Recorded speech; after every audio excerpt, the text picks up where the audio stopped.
Hey everyone, thanks for tuning in. For this work, I wanted to show you my process in creating another freeform sculpture. This time though, I experimented with marbling. I'm inspired by my viewers to create a series of works showing freeform in several different mediums and using different techniques. I'm also inspired by the architecture of my state capital in Boise, Idaho.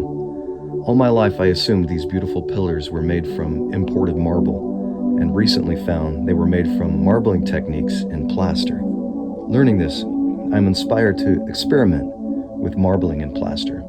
I began with about 1.5 gallons of water and powder plaster from my local home improvement store. I'm also using cement color mix. I'm using cold water here, about 50 degrees Fahrenheit, to delay the cementation process since it might take a bit to set up. This method ensures an even, non-clumpy mixture and allows me to mix in real time without measuring. It also helps prevent clumpiness and allows for a smooth mixture.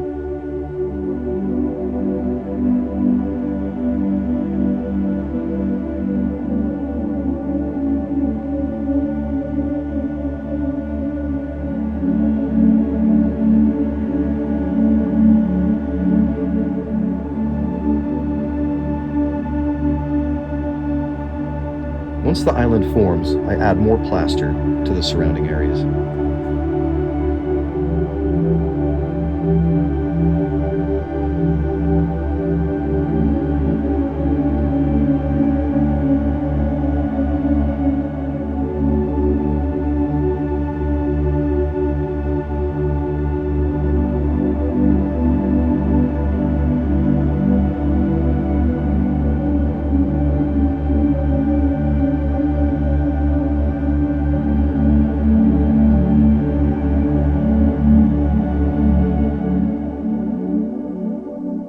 I took a cup of plaster to add the stain into and mixed a small amount into the plaster.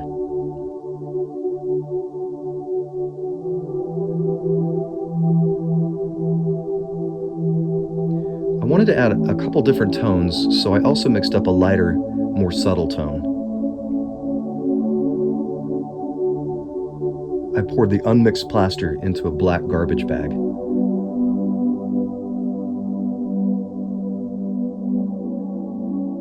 I chose black since, more often than not, part of the bag gets stuck in the plaster cast, and I wanted to be able to see it within the plaster walls to remove it.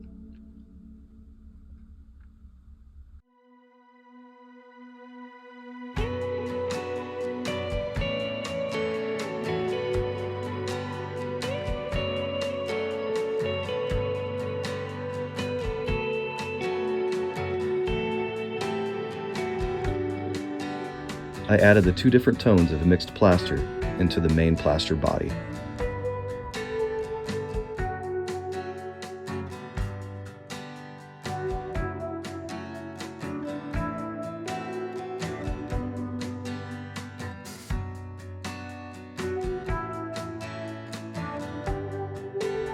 I also added a little colored plaster to the original bucket and added it for an even lighter tone.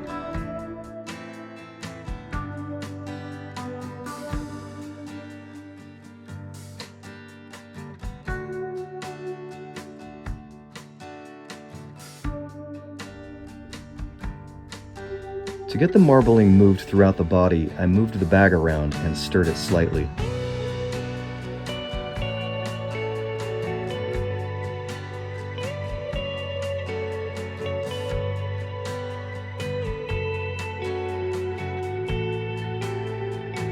I then tied it with a simple knot and propped it to settle in the corner. I also placed a heavy rock in the center to create negative space in the middle of the sculpture.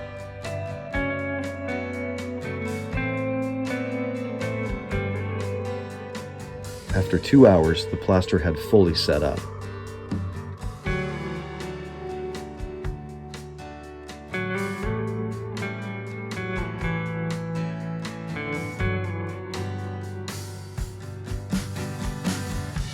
I removed it from the box and began cutting away the plastic.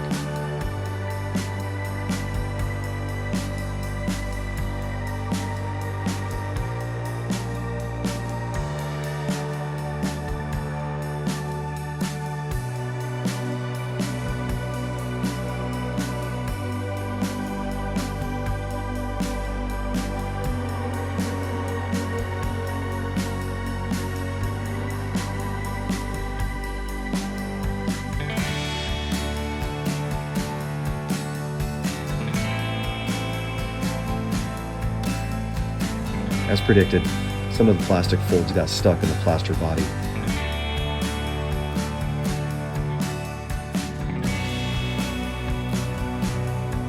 Using a ceramic ribbon tool, I began removing some of the surface to reveal the marbling beneath.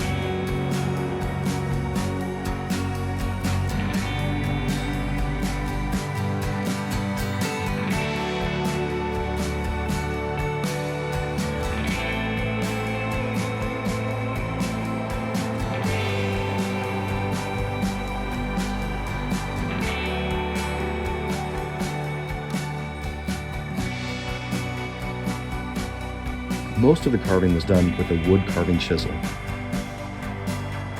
The plaster is soft and still wet, so it's relatively easy to carve.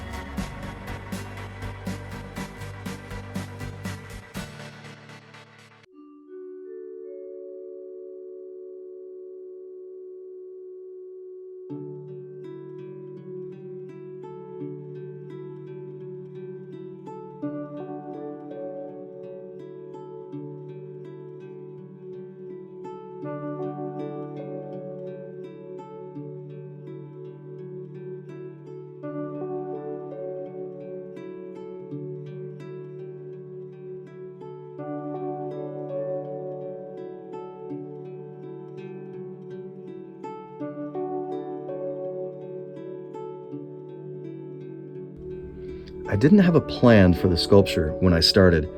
I just wanted to show movement and balance in an interesting form.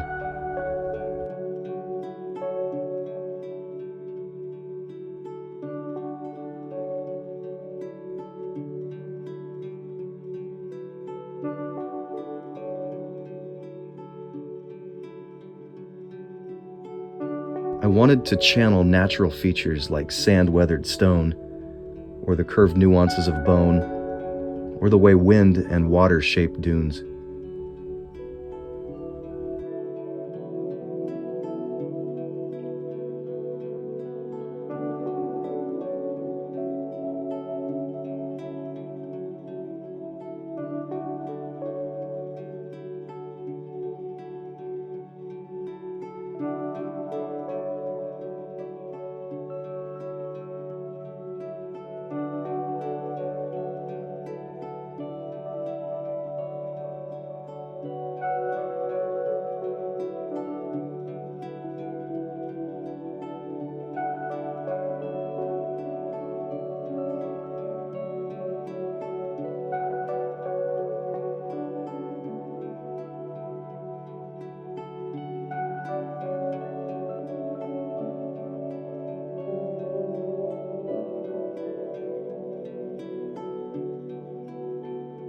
I learned to save all the plaster shaved away to recycle for future projects.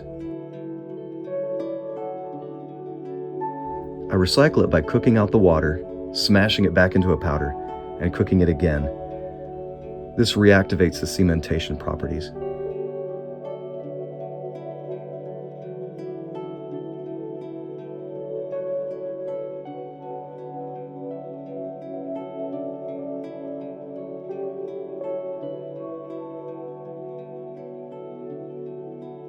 Since the marbling runs throughout the plaster body, I discover new marbled patterns within each stroke.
A large ribbon tool helped smooth and refine the surface.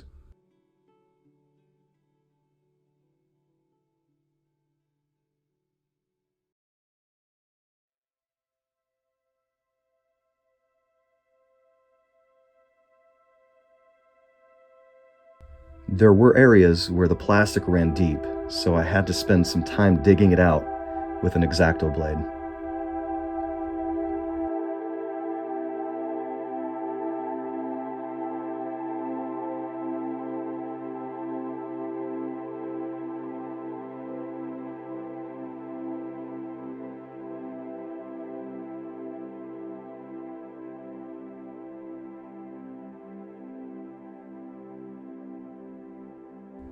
I then filled the holes with joint compound, or gypsum paste.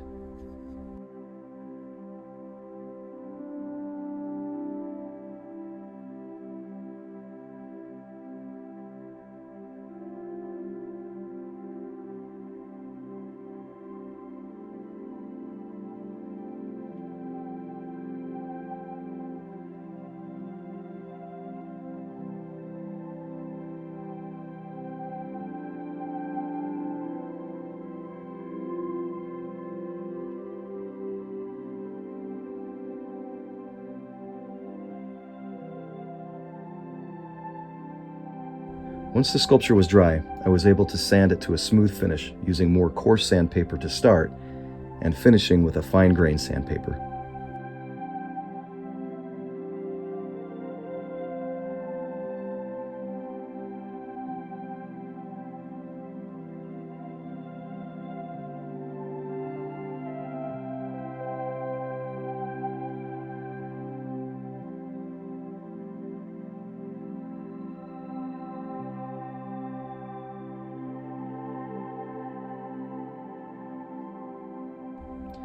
After wiping the sculpture clean of dust, I applied 2 coats of clear gesso that I had watered down a bit.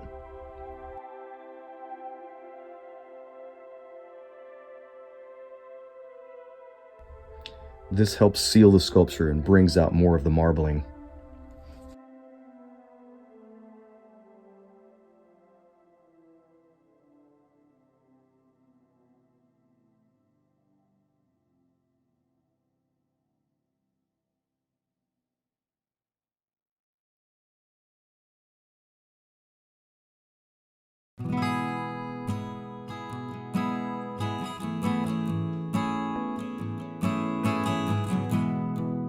I then applied 2 coats of matte clear coat spray paint.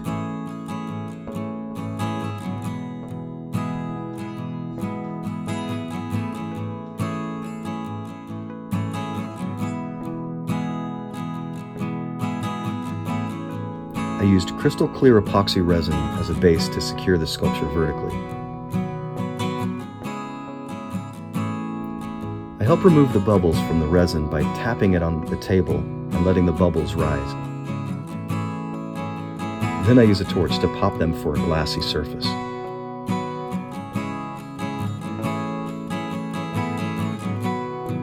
Suspending the sculpture by a rope, I gently set it into the liquid resin.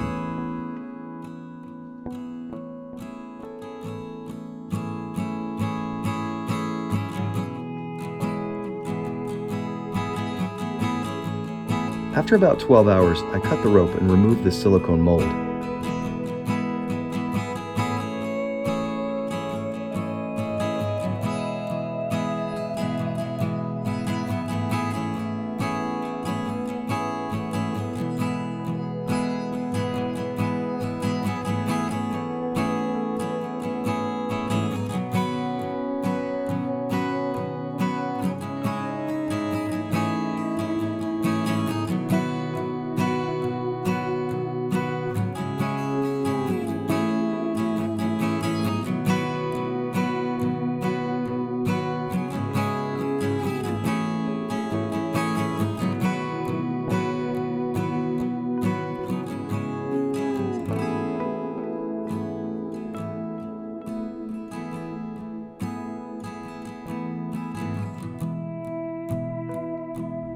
Thanks for watching, everyone. Stay tuned for more Freeform.